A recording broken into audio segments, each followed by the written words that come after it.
Hello and welcome to the beautiful hot mess that is Mechwarrior 5.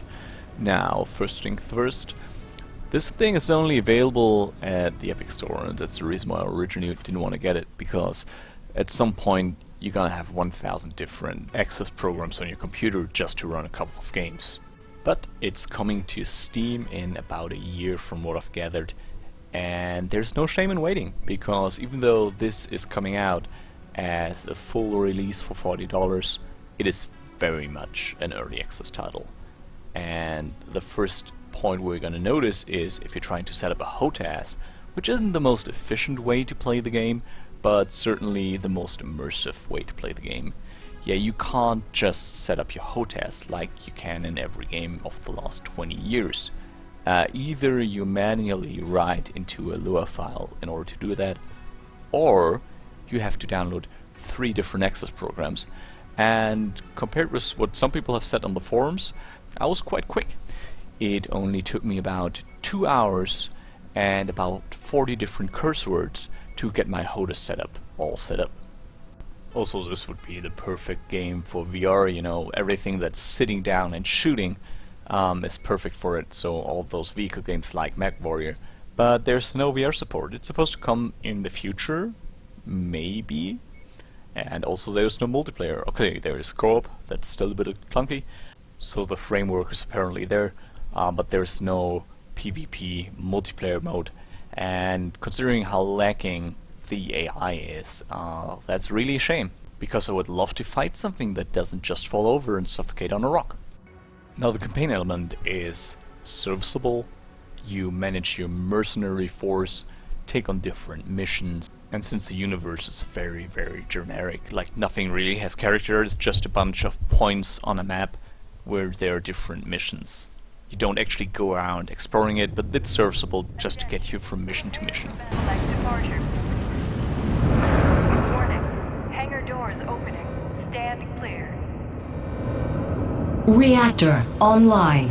Sensors online. Weapons online. All systems nominal. Alright, how cool is that? Alright, let's get into it. So we are gonna step out of this hangar here, and I'm gonna take a look at the map, and yeah, that's the only map you get. It's pretty shitty. You can kind of make it out here because the terrain is favorable, but on snow maps you sometimes have real trouble navigating. And also, all the maps, they're generated, they look like fucking video game land. And that doesn't help you with feeling the scale. Now, I already think it's really important in Mechwarrior to feel the scale of the vehicle you're driving. And now what they do here is they have those sheer cliffs everywhere. It doesn't matter the biome, every map is almost the same, because you have all those sheer cliffs that have like a maze structure, so you can't just waltz through the map.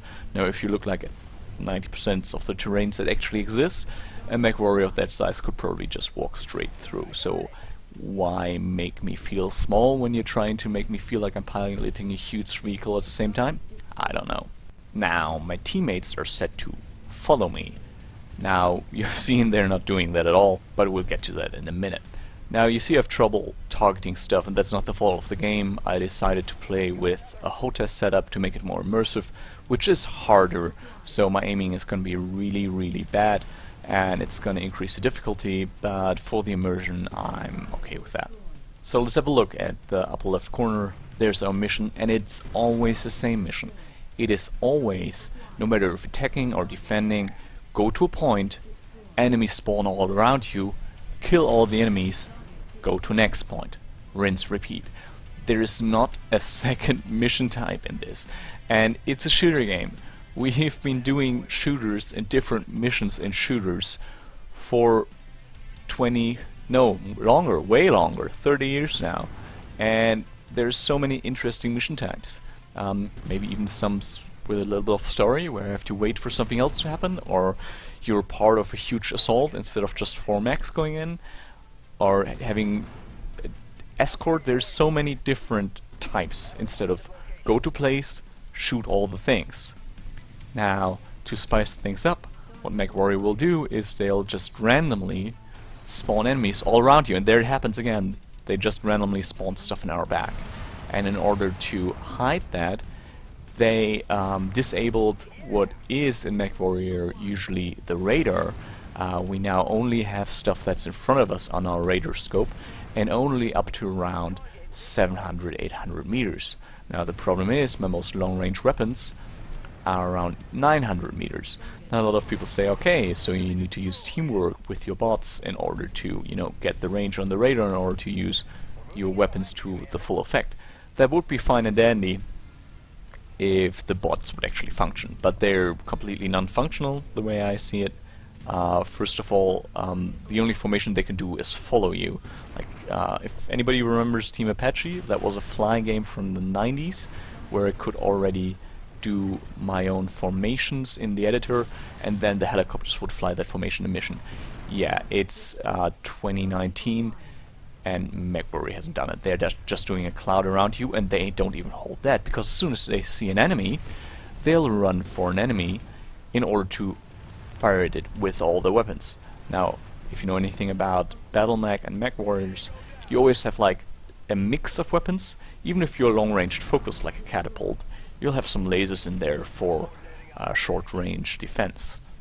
Now what the bot will do, he will always run up, so his short-range defense weapons will be able to shoot at the enemy as well. So having a mission that is always shit is gonna spawn right next to you, fight it in close-range combat, and having the bot behavior always being run around each other at close range, firing at each other, that means there's only one strategy. And that's so sad, because that's what BattleMech is all about, fitting out your lands, having one scout guy who goes up and actually gets radar contact on the targets, having another guy who runs in with more close range weapons who can tank a lot of damage, having maybe a catapult in the back for long range fire support. And now in 2019 we have the technology to, instead of just having 4 mechs, maybe have our 4 mechs be part of a major battle and have us achieve a goal while we're attacking with 100 mechs, and our 4 mechs are just in the fray having to achieve a goal in this big battle. That would be possible now. And instead what we get is, okay, run to this point on this samey map, we're just gonna spawn a bunch of stuff around you. That brings me to some more nitpicky points. You have those missions that you take up in the Galaxy screen, and they all have a difficulty rating. Now, in the tabletop game, it makes sense to have a tonnage limit. So you create a fair fight.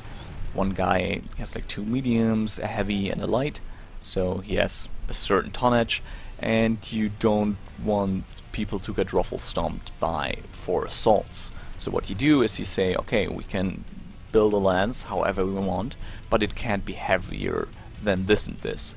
Now, if we go back to the video game, the only reason why I should have a limit on my tonnage is because my freighter can't carry it.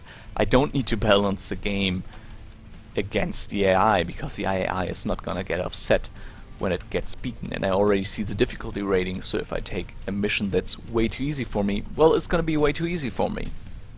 So there's really no point why we have a tonnage limit, why I can only bring 2 light mechs for certain missions.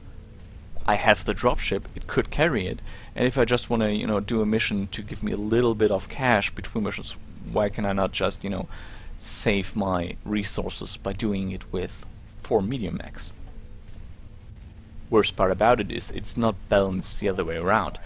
I only get intel about the difficulty setting of a mission, but considering we're in orbit and in 2019 we have cameras capable of photographing installations from orbit, here we can't do that. We don't get any proper intel.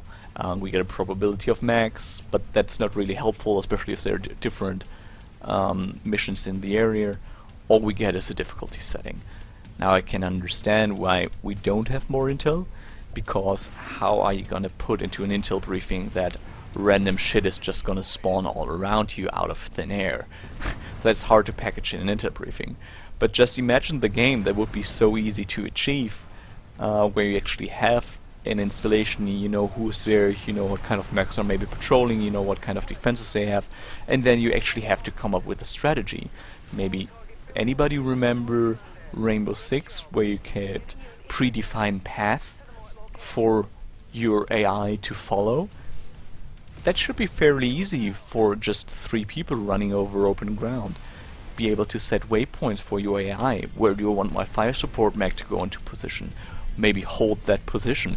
Where do I want to have my attacking mech flank from? That would be an amazing game.